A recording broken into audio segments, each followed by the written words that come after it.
उससे क्या बोलते थे फिर? अगर कोई फंक्शन 1 1 नहीं है तो फिर क्या बोलते हैं उसे? या तो 1 1 होगा, और जो 1 1 नहीं है उसे क्या बोलेंगे? Many one. क्या बोलेंगे? Many one. और वन मैनी तो मैंने बताया था कोई फंक्शन ही नहीं होता, राइट? फिर इसी तरह से एक होता है ऑन टू। जो ऑन टू नहीं होता उसे क्या बोलते हैं? इंटू बोलते हैं। अच्छा, कोई फंक्शन ऐसा है जो 1 1 भी है और ऑन टू भी है, उसे क्या बोलेंगे? बाइजेक्टिव। Bijective function. और किसी फंक्शन का अगर इन्वर्स निकालना है तो हमने डिस्कस किया था कि फंक्शन का इन्वर्स तभी एग्जिस्ट करेगा जब फंक्शन कैसा होगा?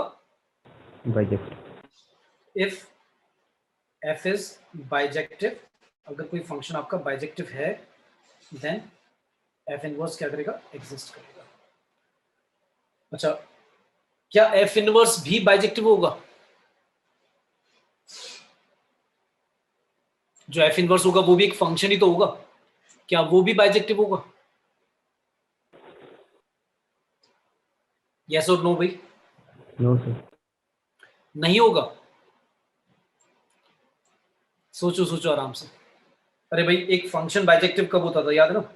अगर कोई फंक्शन बाइजेक्टिव है, e to be, let's say एक फंक्शन है जो बाइजेक्टिव है, तो उसका जो f इनवर्स होगा वो कहां से कहां होगा? b से a डिफाइन होगा ना? होगा कि नहीं? और आप क्या कह रहे हो? आप कह रहे हो कि a जो है अगर फंक्शन बाइजेक्टिव है तो इसका मतलब ये हुआ ना कि a तो डोमेन है और b एक तरह से क्या हो गया? रेंज हो गया ना? वैसे तो नॉर्मली फंक्शन में क्या होता था? b कोडोमेन होता था, बट अगर फंक्शन बाइजेक्टिव है मतलब ऑन टू बी है तो इसका मतलब क्या होगा? जो रेंज है और कोडोमेन दोनों इक्वल होंगे, इसका मतलब रेंज भी हमारा क्या होगा? b होगा। और जब आप f इनवर्स निकालोगे वो b टू a डिफाइन होगा, है ना? इनपुट आउटपुट बन जाएगा, आउटपुट इनपुट। तो जो आपका डोमेन है वो क्या बन जाएगा इस बारी? रेंज बन जाएगा, और रेंज होगी वो डोमेन बन जाएगी। इसका मतलब क्या हुआ? जो f इनवर्स है वो भी क्या होगा भाई? बाइजेक्टिव नहीं होगा। क्लियर है? Yes sir. f inverse is also bijective ही होगा भाई। क्लियर है? क्योंकि अगर आप f इनवर्स का भी इनवर्स निकाल दो तो क्या निकलेगा? f ही तो आ जाएगा। क्लियर है सभी को? भाई अगर इनवर्स का भी इनवर्स निकाल दोगे तो क्या बन जाएगा? हमारा फंक्शन जो ओरिजिनल था वही आ जाएगा, राइट? ठीक है, बताओ भी सभी को क्लियर है? Yes sir. अच्छा, एक क्वेश्चन दिया मैंने इनवर्स से रिलेटेड, f दे रखा है पॉजिटिव रियल नंबर से। जब हम पॉजिटिव रियल नंबर बोलते हैं तो उसमें जीरो इंक्लूड करना है या नहीं करना? पॉजिटिव, स्ट्रिक्टली पॉजिटिव का मतलब होता है जीरो इंक्लूड नहीं करेंगे, मतलब जीरो से बड़े वाले। ठीक है, तो ध्यान रखना इसमें, इसका मतलब है जीरो से लेकर इंफिनिटी, जीरो इंक्लूडेड नहीं है। ठीक है, और फंक्शन डिफाइन किया करा गया है पॉजिटिव रियल नंबर से -5 टू इंफिनिटी। कोडोमेन जो है वो हमारा -5 टू इंफिनिटी है, गिवन दैट। और फंक्शन डिफाइन करा हुआ है क्या? f(x) equals to 9x² plus का 6x माइनस 5। तो पहले तो आपको चेक करना है, first question, check whether, check if f is invertible और नॉट। आपको चेक करना है कि पहले कि फंक्शन जो है वो इन्वर्टेबल है भी या नहीं, अकॉर्डिंग टू द डेफिनेशन जो दी हुई है पॉजिटिव रियल नंबर से -5 टू इंफिनिटी डिफाइन करा हुआ है। तो डोमेन और कोडोमेन को देखकर हमें पहले ये बताना है कि फंक्शन इन्वर्टेबल है या नहीं, यानी हमें ये चेक करना है कि वेदर द फंक्शन इज 1 1 और दूसरा ऑन टू भी है या नहीं। तो पहले बता दो 1 1 है या नहीं फर्स्ट। और चेकिंग के हमने बहुत सारे मेथड सीखे थे, याद है सभी को? कि फंक्शन अगर चेक करना है 1 1 तो एक तो हो गया एनालिटिकल मेथड जिसमें हम fx1 equal to fx2 late कर ये प्रूव कर देते थे कि अगर fx1 और fx2 इक्वल है देन x1 और x2 भी क्या होंगे? इक्वल होंगे। फिर ग्राफिकल मेथड होता था और एक होता था डेरिवेटिव मेथड। तो कौन सा लगाओगे? डेरिवेटिव सर लगाओगे? 1 1 है। 1 1 ठीक है, कौन सा मेथड लगाया ये भी बता दो। डेरिवेटिव वाला। डेरिवेटिव वाला क्या है? f' x हमारा क्या है? 18x + 6। अब आपको पता है कि x की वैल्यू अगर 0 से इन्फिनिटी आप ले रहे हो, क्योंकि x बिलोंग करता है 0 से इन्फिनिटी, कुछ भी ले लो, ये ऑलवेज क्या आएगा, पॉजिटिव आएगा, 0 भी नहीं आएगा ये तो कभी, है ना। तो अगर पॉजिटिव 0 है इसका मतलब f डैश x पॉजिटिव 0 का मतलब स्ट्रिक्टली इंक्रीजिंग है, राइट। और स्ट्रिक्टली अगर Yes, sir. इंक्रीजिंग है तो इसका, अच्छा कोई बच्चा ऐसे सोच रहा होगा, अब देखो गड़बड़ क्या होगी, कोई बच्चा ऐसे सोचेगा ये तो सर ने क्वाड्रिक पॉलिनोमियल लिखा है, तो इसका ग्राफ कैसा बनता था भाई, एक तो पैराबोला बनता था, राइट, कुछ ऐसा पैराबोला बनेगा। तो उसके दिमाग में आया बच्चे की कि भाई पैराबोला बनेगा तो हॉरिजॉन्टल लाइन तो फेल हो गया, टेस्ट जो हॉरिजॉन्टल लाइन टेस्ट करते थे हम फेल हो गया, क्योंकि दो जगह पे ऐसा होगा, अच्छा हॉरिजॉन्टल लाइन नहीं, सॉरी, हाँ 1 1 के लिए हॉरिजॉन्टल लाइन टेस्ट करते हैं कि अगर हॉरिजॉन्टल लाइन अगर ग्राफ को 2 बार टच कर जाए तो उसका मतलब हम ये कह रहे हैं कि y की वैल्यू इन दोनों x के लिए सेम है। तो बच्चे को लगेगा कि देखकर कि ये तो 1 1 नहीं है, लेकिन मैंने क्या बोला था, मैंने बोला था जो फंक्शन की डेफिनेशन है वो बहुत इंपॉर्टेंट है कि कहाँ से कहाँ डिफाइंड है। तो अगर आपने ये बात नोटिस ही नहीं करी कि इसने फंक्शन एवरी रियल नंबर के लिए नहीं बोला, जो डोमेन गिवन है वो पॉजिटिव रियल नंबर से बोला है, तो यानी कि नेगेटिव वाली वैल्यूज इग्नोर करनी है।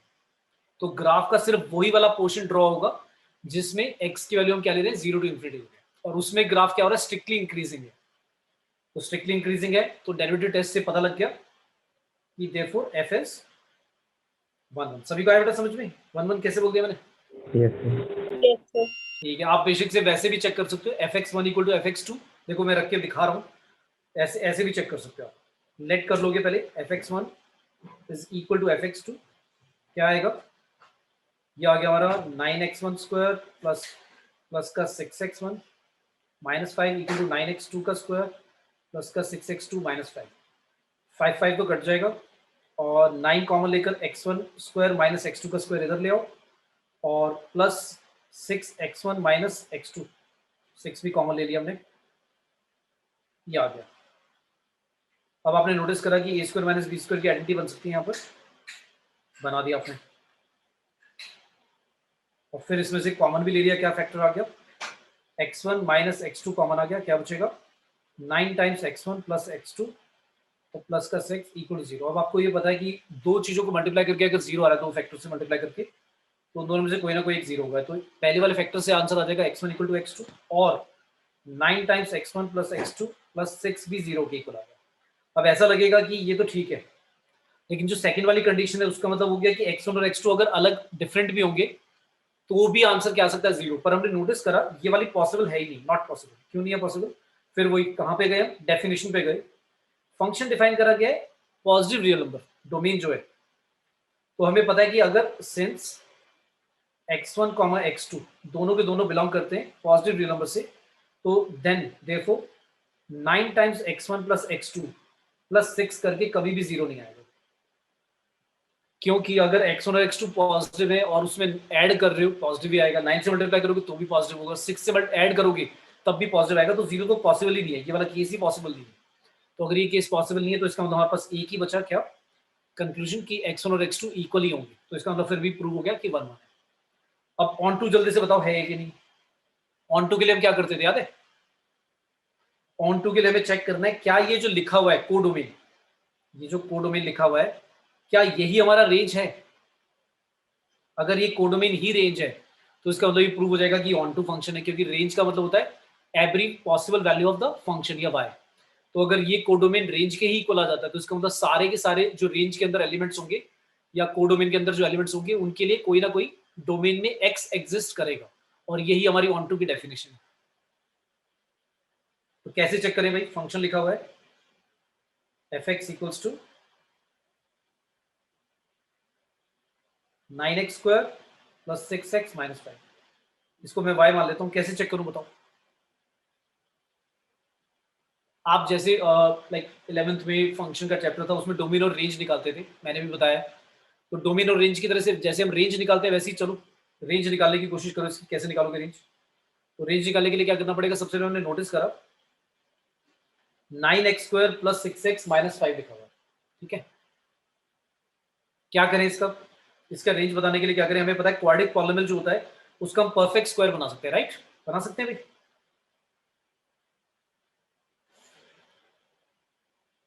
बताओ इसका परफेक्ट स्क्वायर क्या आएगा, 9 कॉमन ले लेते हैं तो क्या बचेगा, एक्स स्क्वायर प्लस का 6/9x माइनस का 5/9, ये लिख दिया ऐसे मैंने। ये भी हो गया 2/3। बताओ इसका परफेक्ट स्क्वायर क्या लिखूं, x square plus 2/3x minus का 5/9, इसका परफेक्ट स्क्वायर क्या लिखते हैं भाई?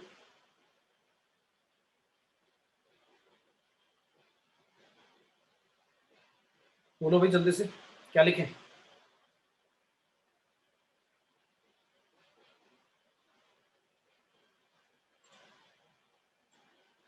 किसी का भी आंसर नहीं आएगा क्या?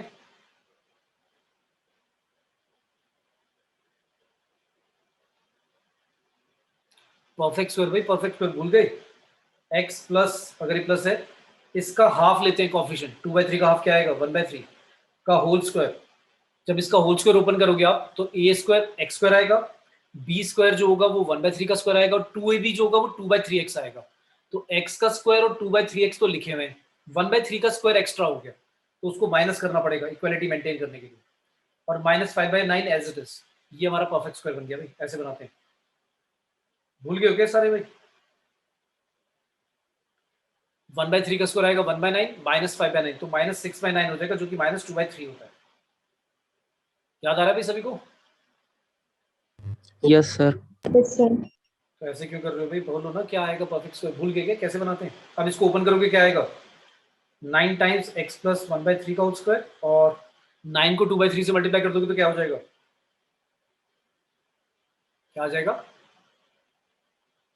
माइनस का 6, ठीक है। तो ये आपका y आ गया, यहाँ तक क्लियर है सभी को? Yes, sir. अच्छा, अब एक चीज बताओ मुझे, अगर हम यहां से x की वैल्यू निकालें क्या आएगी,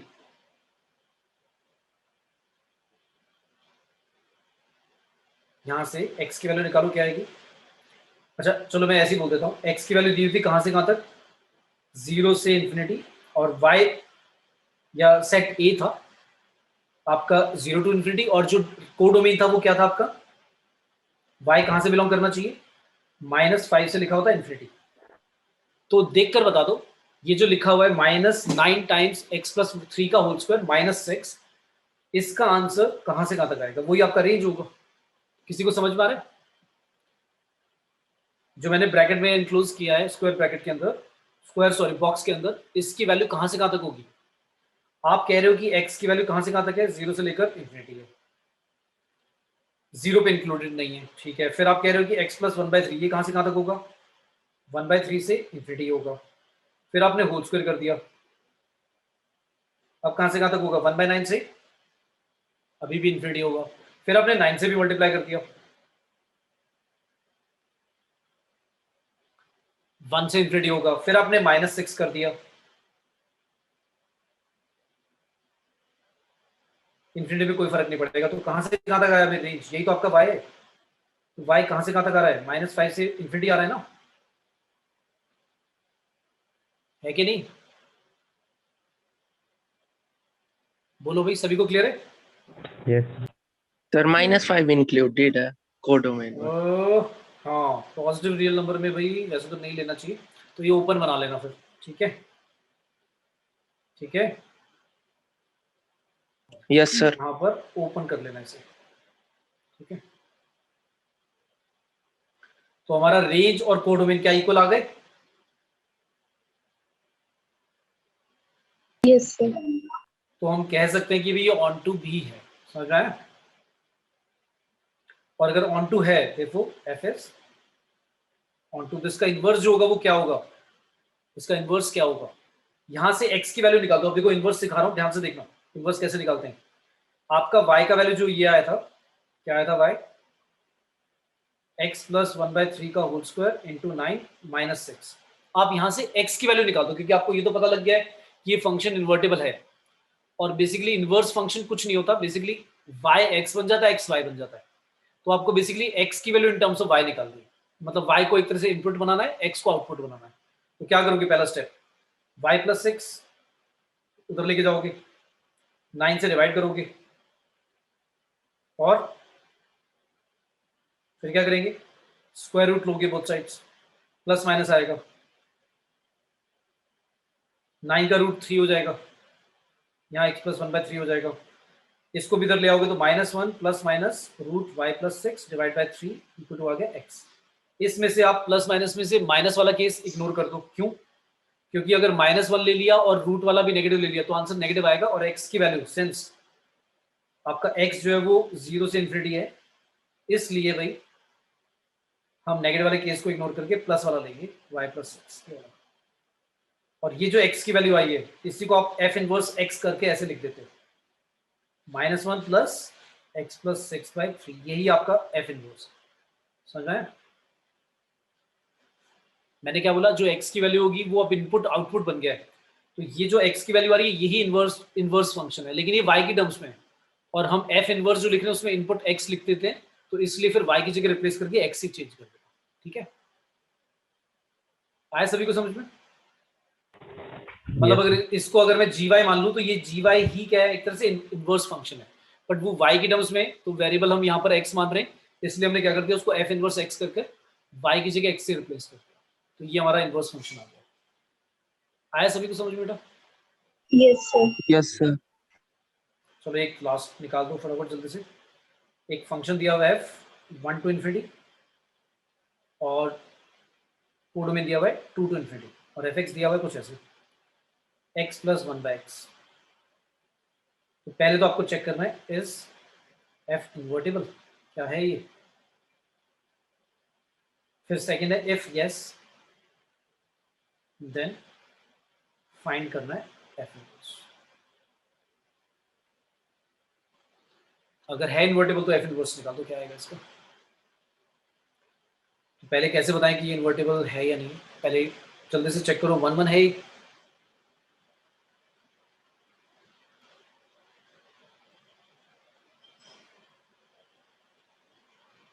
अब आपको लग रहा होगा कि डेरिवेटिव टेस्ट काफ़ी इजी हो जाता है, तो अगर आपको लग रहा है कि डेरिवेटिव टेस्ट से बहुत इजीली हम आइडेंटिफाई कर सकते हैं तो डेरिवेटिव टेस्ट से ही निकाल लिया करो कि 1 1 है या नहीं फंक्शन। दूसरा मेथड भी बताया मैंने, लेकिन अगर आपको लगता है कि डेरिवेटिव से बहुत इजी हो सकता है तो डेरिवेटिव से ही करो। तो बताओ 1 1 है या नहीं? Yes, sir. है।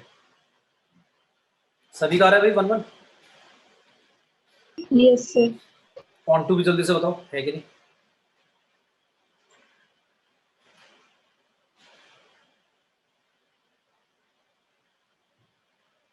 ऑन टू बताओ भाई आ रहा है कि नहीं।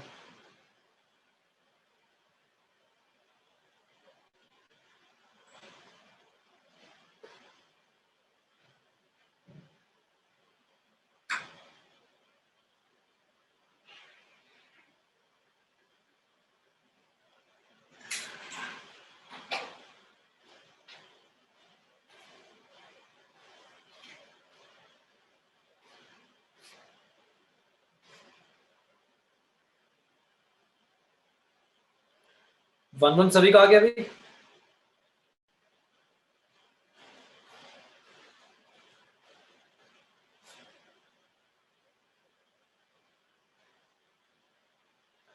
ऑन टू के लिए आपको ये चेक करना है क्या रेंज जो होगा फंक्शन का एफ एक्स वो 2 to infinity आ रहा है क्या, तो रेंज निकालना पड़ेगा बेसिकली। ऑन टू के लिए आप क्या करोगे, y इक्वल टू लिखा हुआ है x प्लस 1/x, एलसीएम लेके x square plus 1 divide by x। अब x square plus 1 divide by x देखकर बता सकते हैं कि रेंज कहां से कहां तक होगा, नहीं बता सकते, क्रॉस मल्टीप्लाई कर देते हैं। फिर एक मेथड याद आ रहा है, कुछ बताया था ऐसा मैंने, ये बन गया हमारा क्या, x square minus y x plus 1 equal to 0, याद आ रहा है कुछ ऐसा। हम क्या करते थे, कहते थे कि भाई x की अगर रियल वैल्यूज है यहाँ पर तो डिस्क्रिमिनेंट क्या होना चाहिए इसका, greater than equal to 0, right, क्योंकि x की जो वैल्यूज है डोमेन जो है वो 1 to infinity है जो कि रियल वैल्यूज है। तो अगर रियल वैल्यूज एग्जिस्ट करती है x के लिए तो यहाँ पर डी डिस्क्रिमिनेंट जो होगा वो क्या होगा, ग्रेटर देन इक्वल टू 0 चाहिए। तो डिस्क्रिमिनेंट क्या आएगा, b का स्क्वायर माइनस 4ac, यही होता है। तो क्या है हमारा answer, y square greater than equal to 4, तो क्या होगा आंसर भाई, y greater than equal to 2, और y क्या होगा, -2 के लिए क्या हो जाएगा, -2 के लिए क्या हो जाएगा भाई, Less than less than equal equal to, याद है इनइक्वालिटी का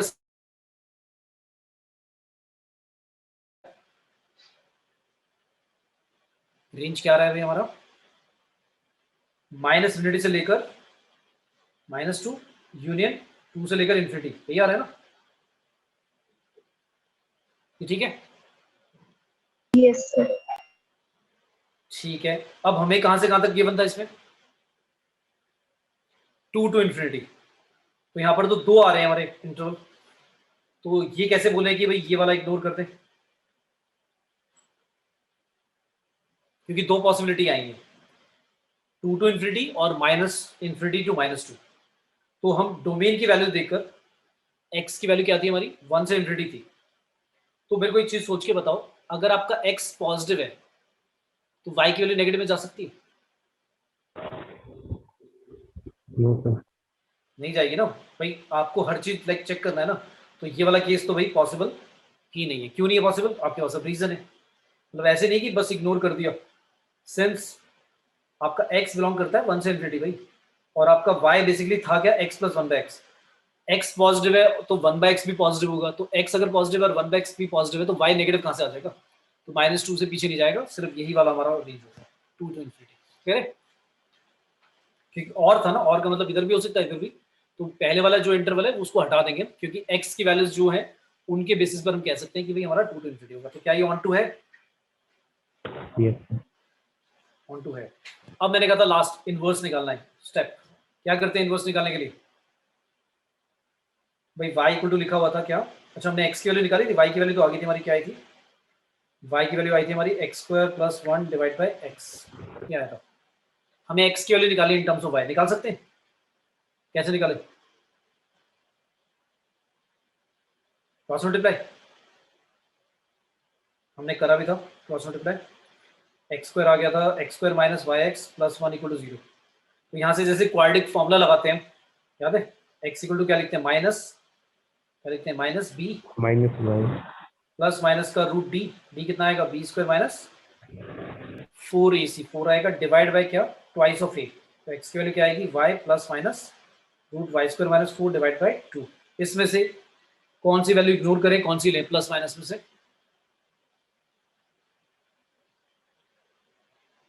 बताओ बताओ, माइनस वाली लें या प्लस वाली लें?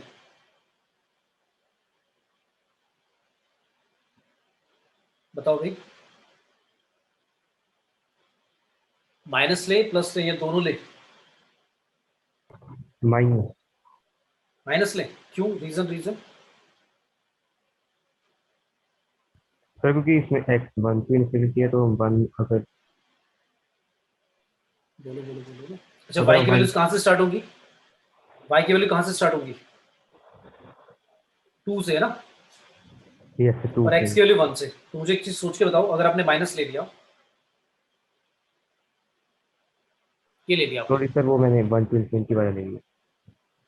क्लियर है? Yes sir yes. पॉजिटिव लेना पड़ेगा, नेगेटिव से तो वो लाइक x की वैल्यूज जो होंगी 1 से इन्फिनिटी आएंगी नहीं, फिर कम आ जाएगा। क्लियर है? चेक कर लेना वैल्यूज लेकर।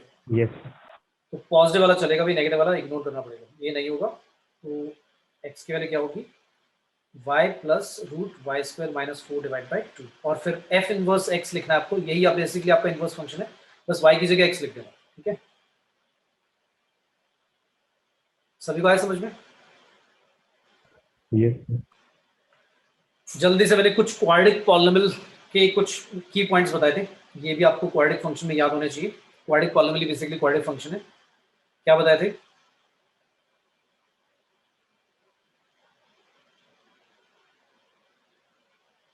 कुछ की पॉइंट्स बताए थे, ये याद रखने। ax² + bx + c, अगर एक y क्वाड्रेटिक पॉलिनोमियल है तो a पहली बात 0 नहीं होगा। दूसरी बात, इसका ग्राफ या तो अपवर्ड पैराबोला होगा या फिर डाउनवर्ड पैराबोला होगा। a अगर पॉजिटिव है तो अपवर्ड, a अगर नेगेटिव है तो डाउनवर्ड। तो बताएगा इसका वर्टेक्स क्या होता था जहां से टर्न करता है? -b/2 है, -d/4 है। -d/4। ये y की कॉरस्पॉन्डिंग वैल्यू है, ये x की कॉरस्पॉन्डिंग वैल्यू है, जहां से टर्न करता है। डिपेंडिंग ऑन की ग्राफ कैसा है, मतलब अगर पैराबोला अपवर्ड वाला है तो मिनिमम पॉइंट आएगा, y की वैल्यू मिनिमम आएगी जो -d/4 है। और अगर डाउनवर्ड पैराबोला है, इसमें वर्टेक्स सबसे हाईएस्ट पॉइंट पे आएगा, तो उसमें y की वैल्यू मैक्सिमम है। तो मैंने बताया था कि परफेक्ट स्क्वायर बनाए बिना भी बता सकते हैं कि क्वाड्रेटिक पॉलिनोमियल की मैक्सिमम मिनिमम वैल्यू क्या होगी, लेकिन आपको परफेक्ट स्क्वायर आना चाहिए जो मैंने पीछे क्वेश्चन कराया उसमें तुम्हें रियलाइज हो रहा होगा कि परफेक्ट स्क्वायर बनाना भी आना चाहिए। फिर इसके बाद दो बातें और बताई थी कि हमेशा a x square plus b x plus c हमेशा ग्रेटर देन 0 होगा इफ ए अगर पॉजिटिव है और डी क्या है, नेगेटिव है, और a x square plus b x plus c हमेशा लेस देन 0 होगा इफ ए अगर नेगेटिव और डी भी नेगेटिव। याद है? सर ये वर्टेक्स मतलब क्वाड्रेटिक पॉलिनोमियल के जीरोस निकलेंगे नहीं, ये वो दो केसेस हैं जिनमें जीरोस ही नहीं आते। तो या तो यानी देखो इसका कैसा ग्राफ होगा, इसका कुछ ऐसा होगा ग्राफ जिसमें ए पॉजिटिव है तो मतलब ऐसा ग्राफ होगा, ऊपर से ही चला जाएगा, और इस वाले का ग्राफ ऐसा होगा। तो दिख ही रहा होगा तुम्हें कि भाई basically a x square plus b x plus c y की वैल्यू कॉरस्पॉन्डिंग लाइक होती है। तो वाई की वैल्यू पहले वाले ग्राफ में आपको दिख रहा होगा हमेशा ही पॉजिटिव रहेगी, नेगेटिव कभी जाएगी नहीं, तो जीरो भी कभी नहीं आएगी। और दूसरे वाले में दिख रहा होगा हमेशा नीचे ही रहेगा पैराबोला, तो वाई की वैल्यू ऑलवेज नेगेटिव रहेगी। क्लियर है? सर वर्टेक्स वाली से रिपीट करना। वर्टेक्स वाली, अच्छा ये फॉर्मूला नोट कर रहे हो? नो सर रिपीट करना। हाँ मैंने बोला बेटा वर्टेक्स वाली चीज की अगर आपका पैराबोला जो है अपवर्ड पैराबोला, ये वाला पहले वाला केस, इस केस में आपने नोटिस करा कि वर्टेक्स जो है वो बेसिकली एक टर्निंग पॉइंट होता है जहां से पैराबोला टर्न करता है। मैंने शायद डेराइव भी कराया था कि कैसे आए, ये फॉर्मूला लर्न कर लो कि minus b by two a comma minus d by four a से टर्न करता है। तो वर्टेक्स दोनों केसेस में सेम ही है, लेकिन मैंने बाद में इसके बाद क्या बोला कि वर्टेक्स जो होगा उसमें जो माइनस डी बाई फोर ए है वो वाई की कॉरस्पॉन्डिंग वैल्यू है। वाई की मतलब पूरा जो पॉलिनोमियल आपका a x square plus b x plus c, तो उसकी वैल्यू पहले वाले पैराबोला में तुम्हें देखकर ही पता लग रहा होगा, पहले वाले पैराबोला में सबसे नीचे पॉइंट है वाला वर्टेक्स वाला, तो सबसे नीचे मतलब हो गया कि y की वैल्यू सबसे कम है उधर उस पॉइंट पर। तो यानी कि y की वैल्यू फर्स्ट वाले पैराबोला में सबसे मिनिमम होगी, क्या होगी उसकी value, minus d by four ही। और दूसरे वाले पैराबोला में वर्टेक्स सबसे हाईएस्ट पॉइंट पर है, तो उस केस में जो y की वैल्यू होगी माइनस डी बाई फोर ही होगी, लेकिन वो सबसे मैक्सिमम होगी। क्लियर है? Okay yes. और किस कॉरस्पॉन्डिंग वैल्यू के लिए होगी x की वैल्यू, वो है माइनस बी बाई टू। इसको लाइन ऑफ सिमेट्री भी बोलते हैं, जो लाइक वर्टेक्स से हम एक लाइन बनाते हैं अगर ऐसे, इसको लाइन ऑफ सिमेट्री भी बोलते हैं। और इसकी इक्वेशन क्या होगी, यही होती है x equal to minus b by two, क्योंकि वर्टिकल लाइन है तो इक्वेशन यही होगी, लाइन ऑफ सिमेट्री बोलते हैं इसे।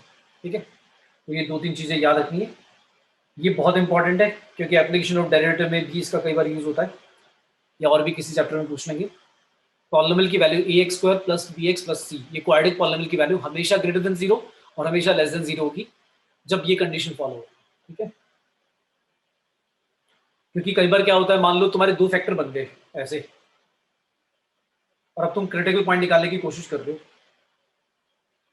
तो इससे तो निकल जाएगा, आप कह दोगे वन है, इसके लिए आप बोलोगे पॉसिबल ही नहीं, टाइम वेस्ट करना ही नहीं। तुम क्या करोगे, डी मेथड, डी वाला मेथड लगाने बैठ जाओगे, पर डी जब निकालोगे इसका नेगेटिव आ जाएगा, तो ये ऑब्वियसली बात है कि अगर डी नेगेटिव आ गया तो इसका मतलब इसकी जीरो एग्जिस्ट नहीं करेंगे, तो इसकी वैल्यू जो होगी वो हमेशा ही क्या होगी, कभी भी जीरो नहीं आएगी। लेकिन अब जीरो तो नहीं आएगी, लेकिन अगर ये मान लो इक्वालिटी की जगह greater than equal to zero, greater than या लेस देन होता, तो आपको ये पता भी तो होना चाहिए ये पॉजिटिव या नेगेटिव है। तो ये x square plus x plus one की वैल्यू डी नेगेटिव आएगा इसका, और ए इसका पॉजिटिव है, तो इसकी वैल्यू हमेशा ही क्या आएगी, पॉजिटिव आएगी, चाहे एक्स कुछ भी ले लो। तो अल्टीमेटली इसकी वैल्यू पॉजिटिव है, तो एक्स माइनस वन पे डिपेंड करेगा कि पॉजिटिव आंसर आएगा या नेगेटिव आएगा। क्लियर है? यस।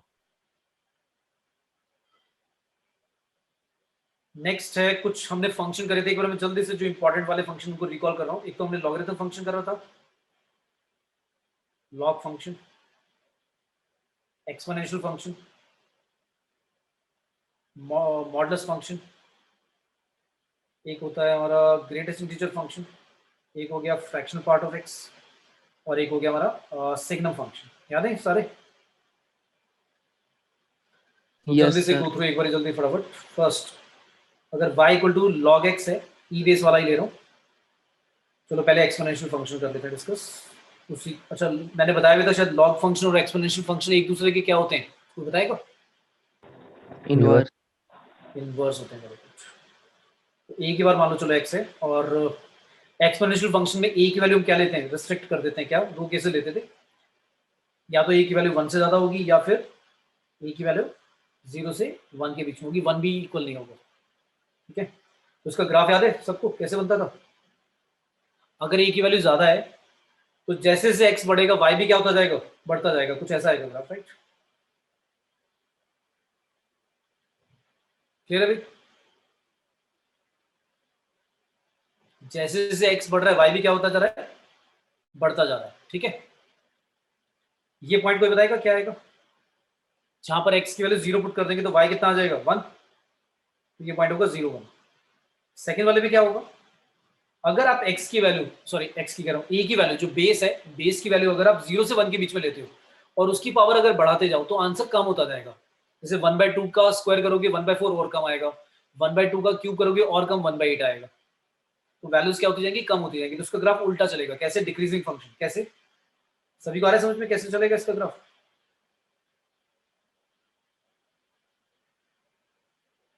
ऐसे ही आएगा ना?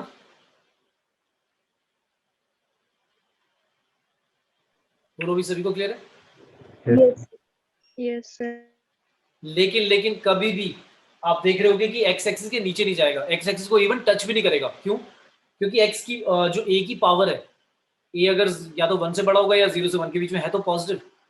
तो अगर पॉजिटिव नंबर की पावर चाहे कुछ भी लिख लो, नेगेटिव लिख लो, डेसिमल लिख लो, रूट, स्क्वायर रूट, कुछ भी लिख लो, कभी भी नेगेटिव तो जाएगा ही नहीं, और 0 भी कभी नहीं आएगा, है ना? क्योंकि किसी भी पॉजिटिव नंबर की पावर चाहे कुछ भी लिख लो, 0 नहीं करेगा आंसर। ठीक है, 0 के पास पहुंच जाएगा बहुत, यानी कि अप्रोच करने लगेगा जब आप नेगेटिव पावर लेने लग जाओगे।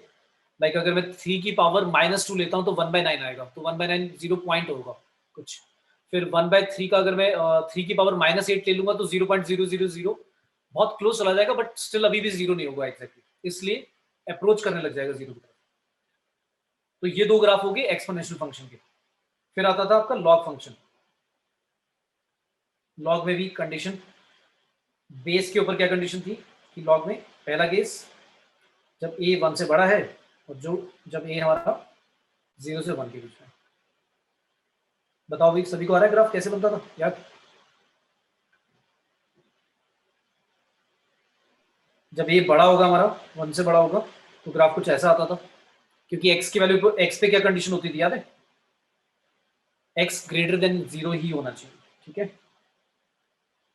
क्लियर है? तो ये पॉइंट आएगा आपका इस बार 1 0। और दूसरे वाला ग्राफ कैसा आएगा? अगर आपका a जो है 0 से 1 के बीच में, अब कैसा आएगा ग्राफ? ऊपर से नीचे ना, इस तरह से।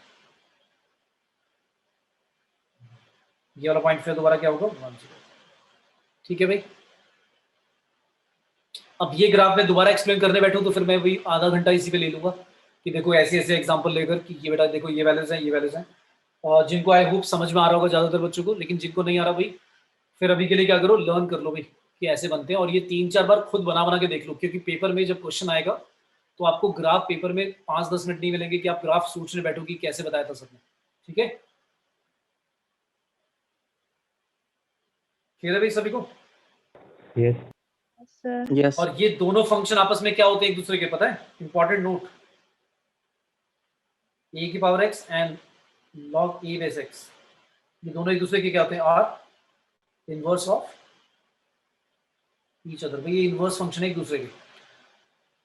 और फिर मैंने कुछ बताया भी था, तुम्हें एक फॉर्मूला कुछ याद हो तो, कि अगर a की पावर b इक्वल टू लिखा हुआ है c, तो इसी को log में लिखने का क्या तरीका है बताओ? b इक्वल टू क्या लिख सकते हैं? log c बेस, याद है? यस ये दोनों बातें सेम ही है, चाहे पहले वाला लिख दो या दूसरे वाला लिख दो, ये दोनों सेम बात बोल रही हैं, कुछ अलग नहीं बोल रही। ठीक है, तो ये एक तरह से लॉग हटाने का भी तरीका हो गया और लॉग लगाने का भी, कि अगर एक्सपोनेंशियल फंक्शन लिखा है तो लॉग लगाकर लिखना है तो कैसे लिखना है? a टू पावर b अगर c है तो b हो जाएगा क्या? log c a base. तो ऐसे याद रखना है, मतलब याद रखने का एक तरीका भी है कि जो आपने बेस लिया था एक्सपोनेंट में, तो वो लॉग में भी बेस ही है। ठीक है, जो पावर है वो आपका इक्वल टू में आ जाएगा, और जो इक्वल टू में था एक्सपोनेंशियल फंक्शन में, उसका हम लॉग लेंगे। ठीक है, तो ये तरीका हो गया कि लॉग हटाना कैसे, दोनों तरफ से, मतलब दोनों तरफ से लगा सकते हैं आइडेंटिटी। फिर कुछ फॉर्मूले जो होते हैं वो याद रखने होते हैं। फॉर्मूले तो सभी को याद है, चलो इसका बता दो अगर लिखना है तो कैसे लिखेंगे formula? Log base changing formula क्या था, याद है किसी को? तो अगर मुझे ई बेस लिखना है तो ऊपर क्या लिखूंगा, नीचे क्या लिखूंगा? ऊपर b नीचे a. ये भाई याद होना चाहिए हर हाल में। ठीक है, और एक और, लॉग बेस की भी पावर लिखिए ऐसे, a की पावर b और c की पावर d। तो मतलब लॉग क्या है? Log c to the power d with base a to the power b। तो इसको कैसे लिख देंगे? d आगे आएगा और जो बेस की पावर है वो डिवाइड में आएगा ऐसे। और लॉग क्या आएगा, सी का लॉग विद बेस ए। ठीक है, क्लियर है भाई सभी को? Yes. Yes. ये 2-3 बातें भाई लर्न होनी चाहिए। फॉर्मूले जो आइडेंटिटीज थी लॉग वाली, वो प्रॉपर्टीज याद होनी चाहिए। फिर कुछ इनइक्वालिटी के भी रूल्स बताए थे मैंने, इफ यू रिमेंबर। भाई डिक्रीजिंग फंक्शन में क्या होगा, अगर है लॉग ए, लॉग पी बेस ए, अगर मैं कहता हूँ ग्रेटर देन है लॉग क्यू बेस ए से, देन, और आपको ये भी बोल दिया कि if A is greater than 1, if A is greater than 1, और ये भी कंडीशन गिवन है, देन पी और क्यू में से बता दो कौन बड़ा होगा।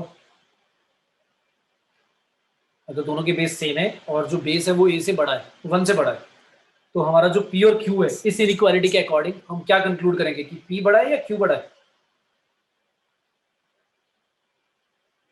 पी। पी बड़ा होगा। क्यों?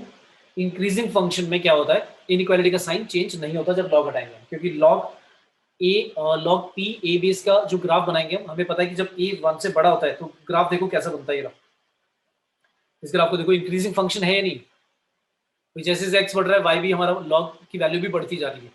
तो इंक्रीजिंग फंक्शन में क्या होता है, इनइक्वालिटी का साइन चेंज नहीं होता। लेकिन अब दूसरे वाला जो केस ले रहा हूं उसमें क्या हो जाएगा, उल्टा हो जाएगा। अगर ऐसे लिखा है तो देन हम ये बोल सकते हैं कि पी जो होगा क्यू से छोटा होगा फिर। ठीक है, समझ में आई बात? इसको आप ग्राफ पर भी ऑब्जर्व करके देख सकते हो। समझ में आ रही है बात क्या कहना चाह रहा हूं मैं? ये देखो,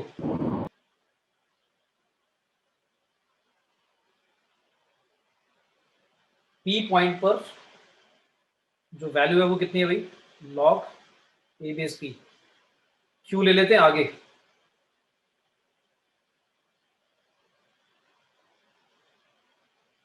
क्यू पर वैल्यू है लॉग क्यू ए बेस। तो अब मुझे बता दो पहले दोनों में से बड़ा कौन है? ठीक है, ये बड़ा है, लॉग पी बड़ा है लॉग क्यू से, तो साफ दिख रहा है। बट पी और क्यू में से कौन बड़ा है? Q. Q. उसका रीजन ये है, उसका रीजन ये, इफ जो ए था आपका वो 0 से 1 के बीच में था, इसलिए ऐसा हुआ। और अगर पहले वाले ग्राफ में बनाओगे तो पी क्यू से ही बड़ा आएगा। ठीक है, तो ये छोटी छोटी बातें मतलब लर्न तो कर लेते हैं बट समझ में आनी चाहिए। तो इसलिए मैंने कहा था कि बहुत सारे फॉर्मूले जो क्रिएट हो जाते हैं, इतने सारे फॉर्मूले रटे नहीं जाएंगे तुम्हारे से। ब्लाइंडली रटोगे तो, समझ के लर्न कर लोगे तो भूल भी जाओगे तो खुद समझ जाओगे कि भाई क्या कंक्लूड करें। ठीक है, फिर इसके बाद हमने पढ़ा था मॉडुलस फंक्शन। मॉडुलस फंक्शन तो आई होप सभी को आता होगा। ग्रेटेस्ट इंटीजर फंक्शन का ग्राफ याद आ रहा है कैसे बनता था? Yes sir. 1 2 3 0 -1 -2 ऐसे बनता था। डॉट 0 पे तो 0 ही आएगा, 1 पे 1 आएगा, 2 पे 2 आएगा, कुछ ऐसे चलता था। याद है?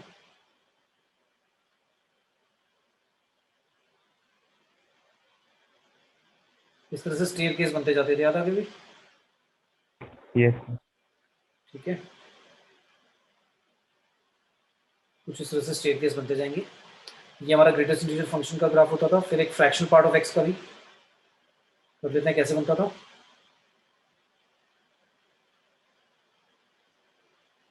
एम्प्टी डॉट का मतलब है फ्रैक्शन पार्ट ऑफ एक्स की वैल्यू कभी भी 1 नहीं आएगी, 1 से जस्ट थोड़ी ही रहेगी। तो इसका अगर मैं रेंज कहूँ तो कहाँ से कहाँ तक होता है, 0 इंक्लूडेड होता है, 1 इंक्लूडेड नहीं होता। ठीक है, ऊपर वाले का रेंज क्या होगा, सिर्फ इंटीजर आएंगे और कुछ नहीं आएगा। Domain can be any real number, इसमें भी domain can any real number. ठीक है, तो इस तरह से बनते ही जाएंगे। फिर इसके बाद एक रहेगा सिग्नम फंक्शन। जल्दी से बताना, सिग्नम फंक्शन ऑफ एक्स कैसे लिखते थे हम? कहते हैं इसकी डेफिनेशन होती है कि अगर x की वैल्यू 0 से बड़ी है तो 1 आएगा, x की वैल्यू अगर लेस देन 0 है तो -1 आएगा, और x की वैल्यू 0 है तो एग्जैक्टली 0 आएगा। ये 3 होती है, इसको बोलते हैं सिग्नम फंक्शन। इसका ग्राफ कैसा बनता है, कुछ ऐसे बनता है। इसको और ऐसे भी लिख सकते हैं, mod x divide by x। कब कब जब x नॉट इक्वल टू 0 है, और 0 लिखते हैं जब x इक्वल टू 0 है।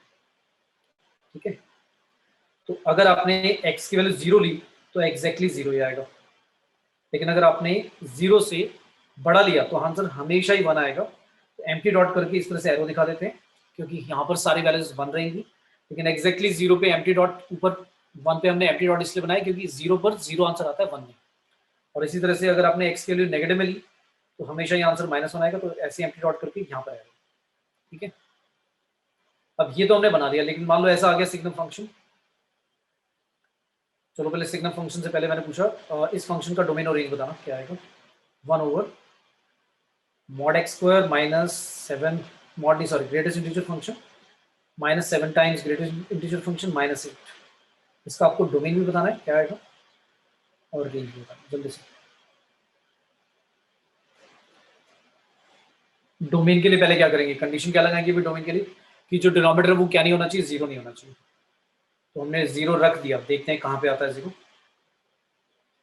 जब 0 रखा तो देखते हैं कहाँ पर आएगा x, उन्हीं को हम हटा देंगे। तो निकाल के बताओ क्या क्या आ रहा है, इसको सॉल्व करके x की वैल्यूज क्या क्या आ रही है।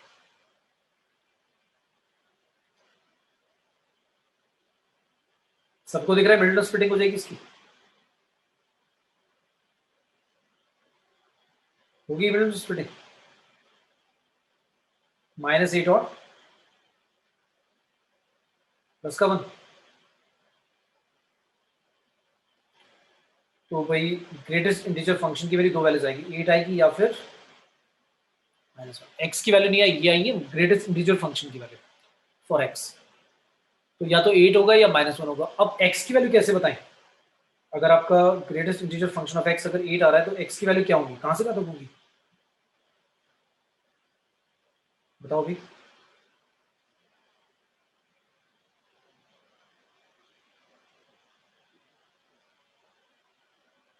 सर कहां से 8 कहां तक से लाएगा, 9, 8 से 9 और 8 पर क्लोज्ड एक मिनट, ब्रैकेट और 8 से 9 पर 9 और ओपन। 8 पे तो इंक्लूड कर लेते हैं, 9 पर ओपन, वेरी गुड। और -1 अगर है तो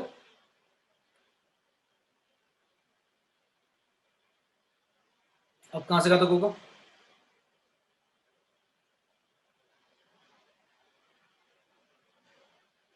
-1 से 0 और -1 के ऊपर ओपन ना, पर उल्टा। 0 पे ओपन है ना, -1 पे ओपन नहीं आएगा बेटा, 0 पे आएगा ना ओपन तो। Yes sir. ठीक है, तो इन दो वैल्यूज के लिए मैं कहूंगा कि आंसर 0 आ जाएगा नीचे डिनोमिनेटर में। तो यही नहीं लेना, मतलब मेरा जो आंसर होगा डोमेन वो क्या होगा, मेरा जो डोमेन होगा वो क्या होगा, एवरी रियल नंबर एक्सेप्ट ये वाला इंटरवल।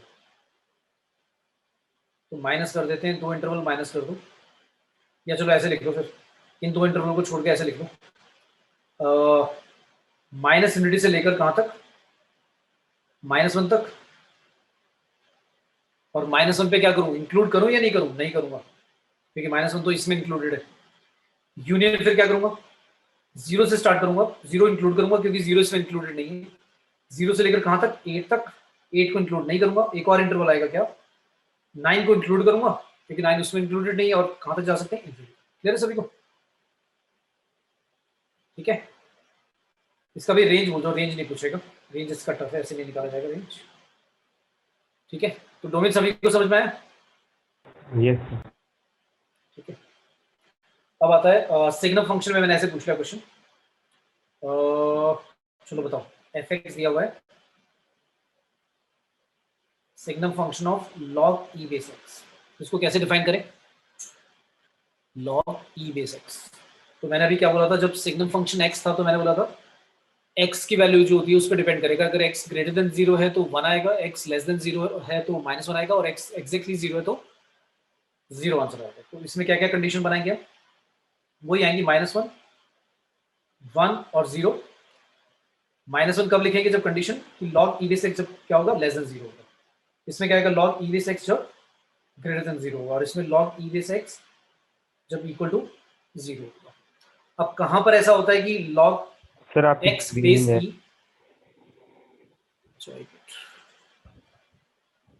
अब आ गया। Yes sir. हाँ, तो मुझे ये बता दो, आंसर आ रहा है आपका -1 जब आप कह रहे हो log x base e less than 0, तो इसका मतलब कि x की वैल्यू कहां तक होनी चाहिए, अगर आपका log x बेस e अगर लेस देन 0 तो x की वैल्यूज कहां से खत्म होगी, कौन सी x की वैल्यूज होंगी जहां पर log x बेस e आपका लेस देन 0 आता है। अब देखो ग्राफ अब समझ में आ रहा है कितना इंपॉर्टेंट है वो। अब आप सोचते रह जाओगे कि यार x की वैल्यू क्या लिखें, कहां से कहां तक, या तो ग्राफ से निकालो या फिर लॉग हटाकर क्या करें। इसका ग्राफ याद आ रहा है कैसा बनता था, कुछ ऐसा बनता था, क्योंकि e जो होता है वो 1 से बड़ा ही होता है, याद है ना, माइनस तो roughly इन्फिनिटी से 1। 2.7 समथिंग होती है। तो आप कह रहे हो कि log x base e less than 0 होना चाहिए, तो यानी y की वैल्यू नेगेटिव कहां से स्टार्ट होती है, दिख रही इस वाले पार्ट में ना सारी, इस पॉइंट पे एग्जैक्टली क्या होता था 1 0 होता, राइट। तो इसका मतलब हमें लेस देन बोला है, इक्वल टू नहीं बोला। तो क्या बोला आपने, कहां से कहां तक, माइनस इन्फिनिटी से लेकर, तो गलत बोल दिया मैंने। गलत बोल दिया, माइनस इन्फिनिटी से कहां तक आएगा, 1 तक आएगा, और 1 पे क्या आएगा, ओपन, राइट। ठीक है,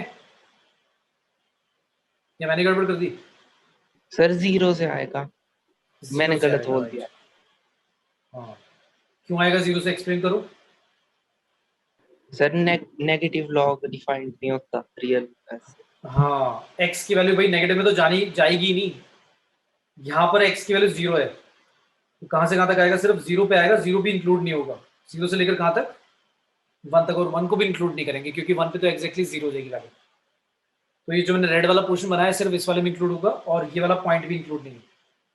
अब 1 कहां पे होगा, जब आप कहते हो कि log x बेस e क्या होगा, ग्रेटर देन 0, अब ये कहां पे होगा, ग्रेटर देन 0, इसमें भी 1 इंक्लूड नहीं होगा लेकिन 1 से आगे होगा, तो 1 से लेकर कहां तक, इन्फिनिटी। भाई x की वैल्यू बढ़ाते जाओ, बढ़ता जाएगा आंसर, ठीक है। और लास्ट 0 कहां पे होगा, जब आप कहते हो कि log x base e equal to exactly 0 होगा, ये कब होगा, जब x इक्वल टू क्या होगा, 1 होगा, राइट। ठीक है, सभी को आया भी समझ में,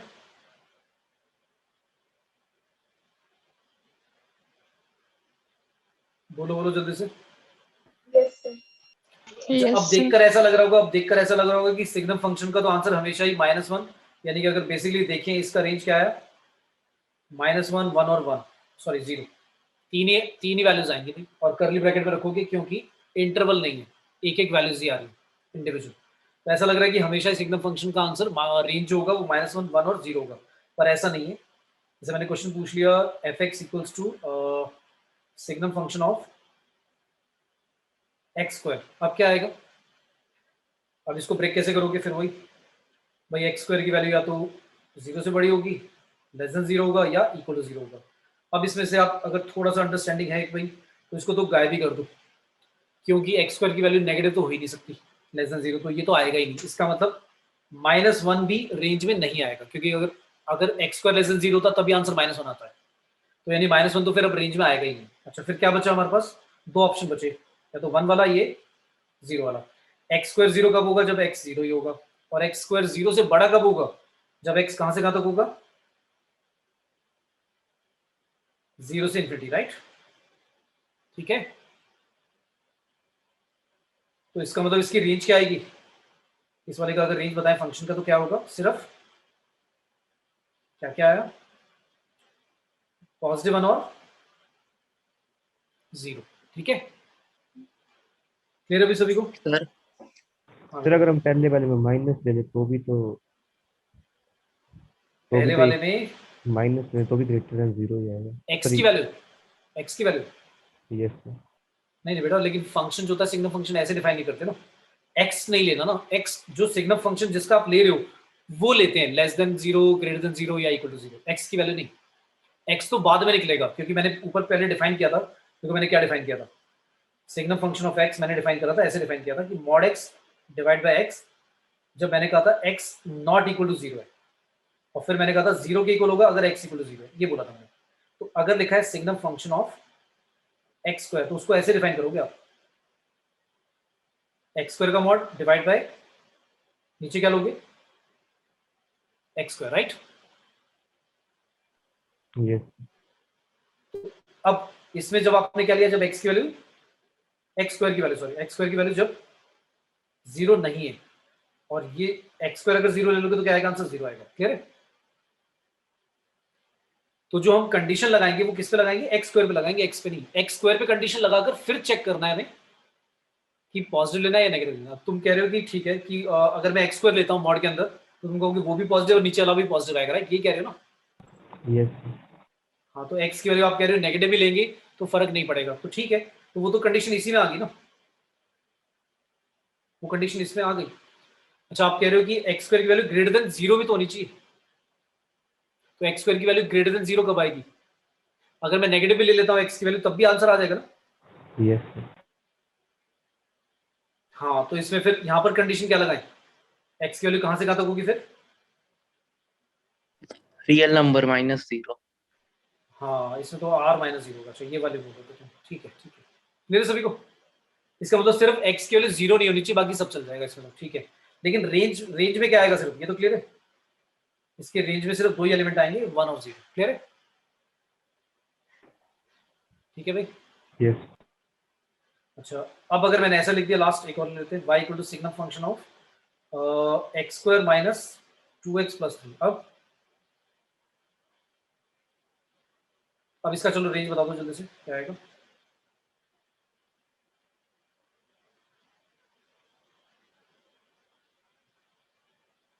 अब इसका रेंज क्या आएगा? कंडीशन लगानी पड़ेगी, राइट? क्या क्या? -1 1 0, क्या क्या कंडीशन होती है कि x square minus 2x plus 3 अगर इसमें होगा लेस देन, इसमें होगा ग्रेटर देन, और इसमें होगा 0। तो सबसे पहले तो मैंने देखा कि मिडल स्प्लिटिंग तो नहीं हो रही भाई, 0 वाला केस पहले निकालना चाहा, तो इसका डी निकाल के देखा, क्या आया, बी स्क्वायर माइनस 4 टाइम्स ए सी, तो नेगेटिव आ गया। इसका मतलब नेगेटिव आ गया, तो इसका मतलब ये तो क्लियर हो गया कि कभी भी 0 नहीं आएगा। अगर 0 नहीं आएगा तो क्या ग्रेटर देन 0 आएगा या लेस देन 0 आएगा? उसके लिए डी पर कंडीशन थी कि डी लेस देन 0 होना चाहिए और ए पॉजिटिव होना चाहिए अगर पॉजिटिव आंसर लाना है, और ए नेगेटिव होना चाहिए अगर नेगेटिव लाना है। तो तुम्हें दिख ही रहा है कि ए जो है एक्स स्क्वायर का कोएफिशिएंट वो तो पॉजिटिव है, तो इसका मतलब ये वाला केस भी नहीं आएगा, ये वाला केस भी नहीं आएगा, सॉरी सॉरी, ये वाला केस भी नहीं आएगा, ये वाला केस भी नहीं आएगा, सिर्फ ये वाला आएगा, राइट? यस यानी इसमें एक्स की वैल्यू चाहे कोई भी रियल नंबर ले लो, एक्स की वैल्यू यहाँ से कंक्लूजन निकलता है, एक्स की वैल्यू कोई भी रियल नंबर ले लो, आंसर हमेशा x square minus 2x plus 3 always greater than 0 होगा। तो आंसर सेकंड फंक्शन की वैल्यू सिर्फ क्या आएगी, 1। तो यहाँ पर अगर रेंज देखें तो सिर्फ 1 आएगा, और कुछ आएगा नहीं। ठीक है, सभी को क्लियर है? Yes sir. ठीक है, इसके बाद आता सर था एक ऑड। क्वेश्चन हाँ पूछूं, हाँ, बोलो। इससे रिलेटेड नहीं है। हाँ A, B and C are distinct positive real numbers ठीक है, and A square plus B square plus C square is equal to 1. A square plus b square plus c square equal to 1। ठीक है, 1 तो AB plus BC plus CA की value पूछी है, a b plus b c plus CA equal to question mark. ये पूछा है, और हमें क्या गिवन है, a square plus b square plus c square equal to 1 given है, और ए बी सी तीनों क्या है हमारे, पॉजिटिव रियल नंबर। और इसके अलावा कुछ दिए कंडीशन?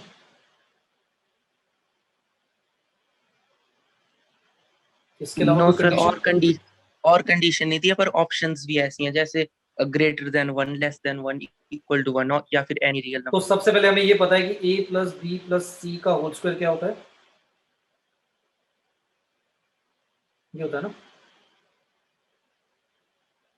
ये ठीक है,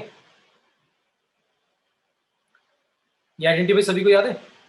यस सर। Yes sir. अब इसको यूज करके आगे कुछ देखो कर सकते हैं।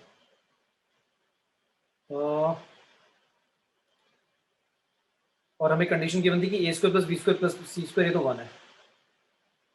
ठीक है, अच्छा ये तीनों के तीनों अगर पॉजिटिव हैं तो जो भी आंसर आएगा वो भी पॉजिटिव ही होगा, राइट? Yes sir. अच्छा, हमें ये भी पता है कि भाई a b plus b c, क्योंकि अगर सारे ही पॉजिटिव है तो ए बी बी सी और सी इनका सम भी क्या होगा, ग्रेटर देन 0 तो पक्का होगा, राइट? Yes sir. लेकिन हमें बताना है कि ग्रेटर देन 1 लेस देन 1 इस तरह से बताना है। 0 से तो बड़ा पक्का है, तो ऑप्शन क्या क्या है?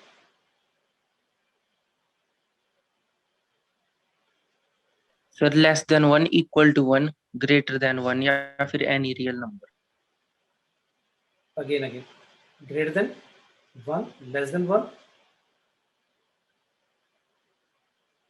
या sir greater than 1 less than 1 equal to 1 या फिर एनी रियल नंबर। 0 से तो बड़ा पक्का पता है हमें, पक्का होगा गारंटेड। तो अब जो ऊपर मैंने फॉर्मूला लिखा है इससे और कुछ कंक्लूड कर सकते हैं क्या? सोचो।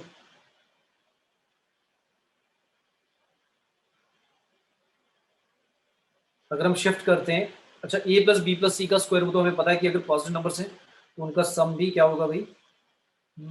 अच्छा अच्छा, जब सारे ए स्क्वायर बी स्क्वायर सी स्क्वायर का सम 1 है तो इससे ए बी सी के बारे में कुछ कंक्लूड कर सकते हैं। पॉजिटिव तो पक्का है, तो ए बी सी के बारे में क्या क्या कंक्लूड कर सकते हैं, सोचो।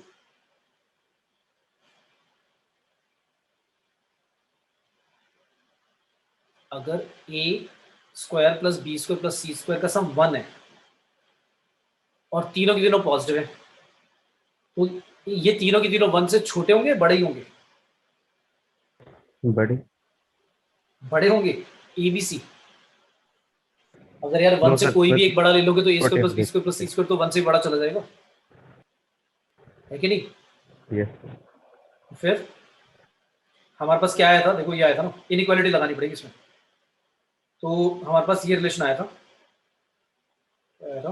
ए प्लस बी प्लस सी का होल स्क्वायर इक्वल टू था a square plus b square plus c square plus का twice a b c c. और इसमें आप कह रहे हो ये 1 है, और हमें ये पता है पक्का गारंटेड कि ये जो लिखा हुआ है a plus b plus c का होल स्क्वायर, ये क्या होता है? 1 से बड़ा आएगा, राइट? अच्छा 1 से बड़ा आएगा, 0 से बड़ा? 0 से बड़ा, सॉरी, है ना, पॉजिटिव होगा। तो इसका मतलब ये जो लिखा हुआ है 1 plus 2 a b plus b c plus c a, ये पॉजिटिव होगा, राइट? इक्वल टू 0 होगा या सिर्फ पॉजिटिव होगा, बताओ? सिर्फ पॉजिटिव होगी। ग्रेटर देन 0 या ग्रेटर देन इक्वल टू 0 लिखें? Greater than. ग्रेटर देन 0 ही होगा, राइट? अच्छा फिर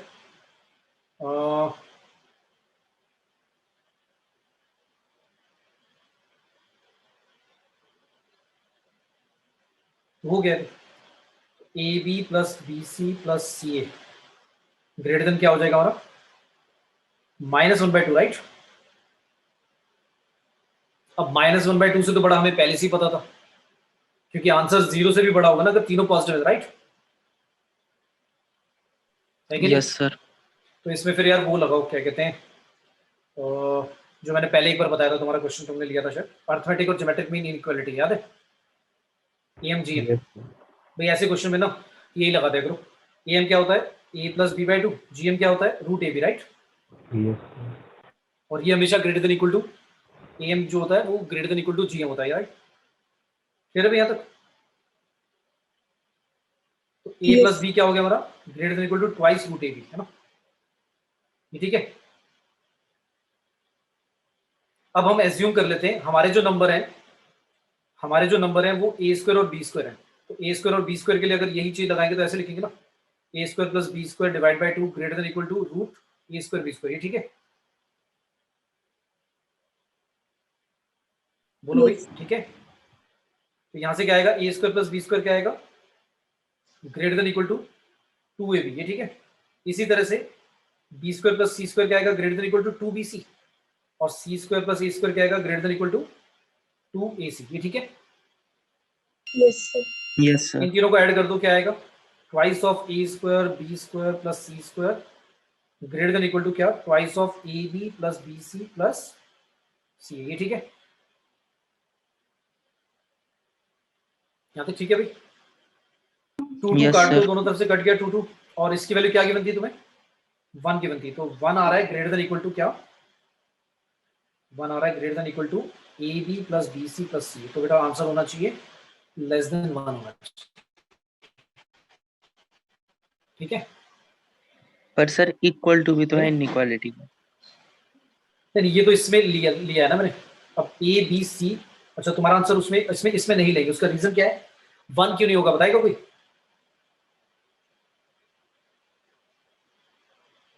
नहीं 1 आ सकता है भाई। पर इसमें ऑप्शन में इक्वल टू 1 की बनता था सिर्फ, है ना? Yes sir. तो 1 इसमें तो ग्रेटर देन भी आ रहा है और इक्वल टू भी आ रहा है। और क्या कंडीशन थी हमारी? कुछ और आया था, ग्रेटर देन 0 आया था हमारा, और ए बी सी तीनों की तीनों पॉजिटिव नंबर्स हैं।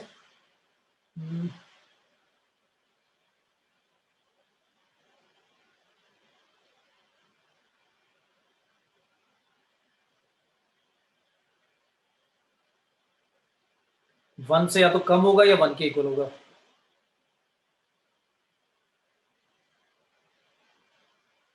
अच्छा ए बी सी तीनों अगर पॉजिटिव नंबर है और ए स्क्वायर प्लस बी स्क्वायर अगर 1 था, तो ए बी सी तीनों की तीनों ही 1 से कम होंगे। ये बात ठीक है क्या नहीं? ये ठीक है भाई? Yes sir. तीनों में से कोई भी 1 तो कंफर्म है नहीं होगा, या हो सकता है?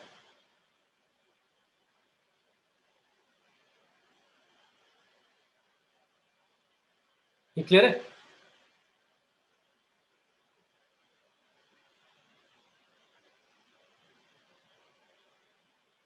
चलो चलो देख के बताऊंगा कि इसमें लेस देन 1 वाला होगा या इक्वल टू 1 भी आ सकता है भाई। मल्टीपल करेक्ट तो नहीं ओके है? सर। मल्टीपल करेक्ट तो नहीं है? शायद नहीं है सर। ठीक है, सोचना तुम भी, ठीक है? पर ये तो कंफर्म है कि लेस देन 1 होगा या इक्वल टू होगा। इक्वल टू के लिए सोचना पड़ेगा कि भाई पॉसिबल है या नहीं, ठीक है? Okay sir. तो इस तरह से ये ध्यान रखो, ये ज्योमेट्रिक मीन और अर्थमेटिक मीन की इनइक्वालिटी ये याद रखना, बहुत जगह पे इस तरह से लग जाती है, याद रखो, ठीक है? अच्छा फंक्शन में फिर हमने एक पढ़ा था 1 1 फंक्शन पढ़ लिया, ऑन टू फंक्शन पढ़ लिया। अब एक होता था ऑड और इवन फंक्शन। क्या होता था ऑड इवन फंक्शन? बताओ भाई। ऑड फंक्शन क्या होता अगर है? एफ ऑफ अगर आपका f अगर एफ माइनस ऑफ एक्स अगर माइनस नेगेटिव एफ एक्स आ जाता है ना, और अगर f of minus x equal to f x ही आ जाता है तो उसको बोलते हैं इवन फंक्शन, राइट? ठीक है, अब इसके ऊपर कुछ इंपॉर्टेंट बात और क्या क्या याद रखनी है। अगर हम फर्स्ट डेरिवेटिव निकालते हैं f dash x of odd function, क्या होगा? इवन होगा, और वाइस वर्सा, मतलब उल्टा भी ठीक है। जैसे एक्स क्यूब है, एक्स क्यूब हमारा ऑड फंक्शन है, एक्स क्यूब का अगर तुम डेरिवेटिव निकालोगे तो आएगा 3x²। 3x² आपका इवन फंक्शन बन जाता है। फिर अगर मैं x² लेता हूँ इवन फंक्शन और उसका डेरिवेटिव निकालता हूँ तो आएगा 2x। 2x आपका ऑड फंक्शन है, समझ में आया? Yes sir. इसी तरह से और क्या बोल सकते हैं, ये बात याद रखो। अब आता है ऑड प्लस इवन फंक्शन लेते हैं, ऑड माइनस इवन फंक्शन, इस तरह से कॉम्बिनेशन क्या क्या बन सकते हैं। लेट्स से एक f फंक्शन है और एक फंक्शन है हमारा g, इन दोनों को मैंने क्या कर दिया, let's say odd function, f भी ऑड ले लिया हमने और g भी ऑड ले लिया। तो सबसे पहला आता है अगर f भी ऑड और g भी ऑड, और क्या ले सकते हैं, even even, odd even, even odd, चारों कॉम्बिनेशन ले लिया मैं। तो अब मुझे बताना सबसे पहले f प्लस माइनस जी क्या होगा। अगर हमने f भी ऑड ले लिया और g भी ऑड ले लिया तो f प्लस करो g के साथ, ये माइनस करो, वो भी क्या आएगा, ऑड ही आएगा, नेगेटिव साइन दोनों का कॉमन आ जाएगा। इवन इवन लेते हो तो क्या आएगा, इवन ही आएगा। ऑड इवन के साथ क्या होगा, कुछ नहीं है ना, नन, ना तो भाई ऑड होगा ना इवन होगा, क्योंकि कुछ कॉमन ही नहीं आएगा और इक्वल भी नहीं आएगा, ये भी नन। अच्छा अगर मल्टीप्लाई कर देते तो क्या होगा, ऑड को ऑड के साथ मल्टीप्लाई करेंगे तो नेगेटिव नेगेटिव कैंसिल आउट होकर पॉजिटिव भी बन जाएगा, यानी कि इवन ही आ जाएगा। इवन इंटू इवन भी इवन आएगा। ऑड इवन क्या हो जाएगा, ऑड, और इवन ऑड भी क्या हो जाएगा, ऑड हो जाएगा। क्लियर है? Same goes for division, but division में कंडीशन है कि भाई नीचे वाला 0 नहीं होना चाहिए। तो अगर ऑड को ऑड से डिवाइड करोगे तो क्या आएगा, नेगेटिव नेगेटिव कट के इवन ही बन जाएगा, इवन से इवन का भी इवन ही आएगा। ऑड इवन में क्या होगा, नेगेटिव बच जाएगा तो ऑड फंक्शन आएगा, और इवन को ऑड से डिवाइड करोगे तो भी क्या आएगा, ऑड फंक्शन आएगा। क्लियर है? ठीक है भाई, समझ में आया सभी को? Yes, sir. ठीक है, तो ये कुछ रूल्स याद रहने चाहिए। नेक्स्ट क्लास में आगे क्या करेंगे हम, पीरियोडिक फंक्शन पढ़ेंगे, पीरियड कैसे निकालते हैं फंक्शंस का, ये सीखेंगे। प्लस जो लास्ट में मैंने बोला था कि फंक्शनल इक्वेशन जिसपे क्वेश्चन भी पूछे गए पास में, तो वो सीखेंगे। तो ये 3 टॉपिक और करेंगे, उसके बाद फंक्शन कंप्लीट होगा हमारा। ठीक है भाई, तो यहाँ तक बेटा सब पढ़ के रखना। Yes sir. Okay, Yes, sir. चलो, thank you. Thank you Thank sir. you. Thank you.